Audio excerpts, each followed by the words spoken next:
Hidden deep within the woods on the outskirts of town sits an abandoned cabin with a chilling reputation.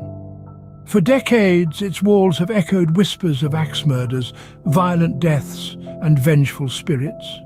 Few have dared to uncover the secrets that lie inside this restless dwelling, but tonight, a group of friends is drawn by curiosity and folly to step across its threshold. As the moon rises over the treetops, they will learn that some doors are better left unopened. A frigid Friday evening found my friends and me deliberating the idea of making a bonfire in an abandoned cabin, hidden deep in the woods bordering our quiet town. This cabin, shrouded in an eerie aura, had a bone-chilling reputation. Whispers said that years ago, a family had fallen victim to a brutal murder there, at the hands of a deranged man wielding an axe. Despite warnings from the locals, our curiosity overcame any fear. We decided to venture into the cabin to explore it and share ghost stories in the warmth of a bonfire. The interior of the cabin was desolate, with furniture covered in dust that seemed frozen in time. However, we found a supply of dry firewood in the back, allowing us to light a bonfire in the blink of an eye. As the dancing flames illuminated the room, we began to recount the legends that had plagued the cursed site for generations. Suddenly, a deafening crash echoed from upstairs, chilling our blood. We exchanged terrified glances amid the darkness of the cabin.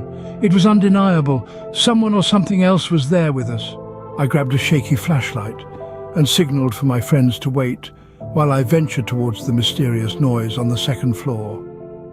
Each step creaked under my feet as my heart pounded with an intensity that threatened to burst from my chest.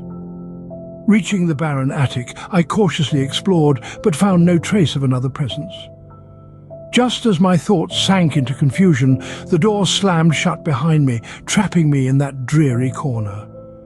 I ran to the door, desperate to free myself, but the knob refused to budge. My screams, though harrowing, did not reach my friends, who seemed to be in another world. My situation was hopeless. Darkness enveloped me, and time itself seemed to have stopped. Exhausted and devoid of hope, I collapsed to the floor. It was then that a hand almost ethereal brushed my shoulder. My reaction was a shriek of dread, and upon turning around, I found myself face to face with an elderly, benevolent-looking man. "Calm yourself, young one. I used to be the caretaker of this property," he said serenely.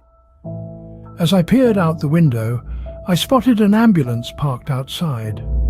The man continued speaking in a soft, tranquil tone as his hand remained perched on my shoulder. "This cabin isn't really abandoned. Every decade a new tenant arrives, and today, my dear friend, I welcome you to your new home." It was a summer night that promised to be like any other in our small town. Jason and I, best friends since childhood, were overwhelmed with boredom, that feeling that can be a breeding ground for the most impulsive decisions. It was then that the idea came up to explore the old abandoned farm that stood mysteriously on the outskirts of our town. The stories we had heard about that place were as intriguing as they were chilling. The previous owner, after the tragic death of his wife, had completely lost his mind, and the farm had remained uninhabited and shrouded in legend. With flashlights in hand, trembling slightly in our sweaty palms, we crept stealthily toward the deteriorated main house. The creaking of the rotten wood under our feet seemed like an ominous echo of the secrets this old house concealed. Cobwebs covered every corner, and the dust danced in the air, reminding us that this house had been forgotten by civilization for a long time. As we cautiously explored the dark interior, our flashlights revealed antique furniture, covered by years of disuse, and farming tools strewn about disorderly everywhere. The oppressive feeling that we were not welcome took hold of us. It was at that moment that we heard something that chilled our blood.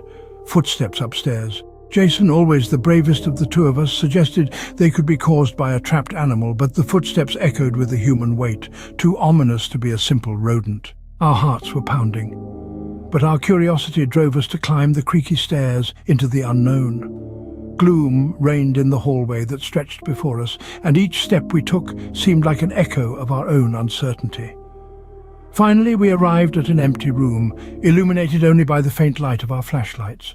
Before we could understand what was happening, the door slammed shut behind us, trapping us in that dreary, claustrophobic space. Our desperate shouts and pounding against the door went unanswered. We sunk into the unsettling darkness of that room, aware that we were completely alone in the middle of a house that seemed to have a life of its own.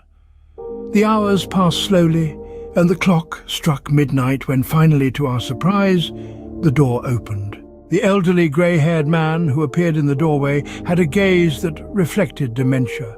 His eyes glinted with a mixture of madness and evil as he slowly approached us. He whispered in a hoarse voice that seemed to emerge from the depths of his being. "Welcome home, my children. Your mother was waiting for you." Jason and I exchanged a look of pure terror. The stories about the deranged old farmer who had lost his wife had proven to be more than just legends. Now we found ourselves trapped in his twisted, haunted farm, facing an uncertain and terrifying fate that exceeded any nightmare we could have imagined.